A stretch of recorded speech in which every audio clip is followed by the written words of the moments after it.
আপনাদের কাছে একটা অনুরোধ, আপনারা কেউ টাইট প্যান্ট পরেন না।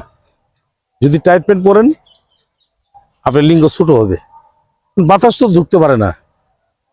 ঢোলা প্যান্ট যদি পরেন দেখবেন যে বাতাস ঢুকে, লিঙ্গের কোনো সমস্যা হয় না। আর টাইট প্যান্ট যখন পরবেন লিঙ্গটা চাপ খায়, চাপ খেলে কি হয়, আস্তে আস্তে লিঙ্গটা ছোট হয়ে যায়। মাঝে মাঝে একটু সরিষার তেল ব্যবহার করেন।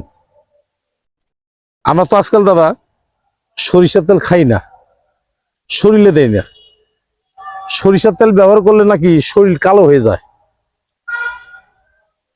এখন অলিভ অয়েল তেল বের হয়েছে। আরে বাবা, যৌন সমস্যাগুলো হয় কেন জানেন? নিয়মের জন্য। আপনি অনিয়ম যদি পালন করেন তাহলে যৌন সমস্যাগুলো হবে। আপনি নিয়মিত চলবেন, এই যৌন সমস্যা হবে না। আমি অনুরোধ করলাম আপনাকে একটু কষ্ট করে জামালপুর আসেন। যদি হয়েই যায় যৌন সমস্যা, আপনি দয়া করে আমার কাছে আসবেন। জামালপুর রেল স্টেশন, আমি মোহাম্মদ বেলাল কবিরাজ।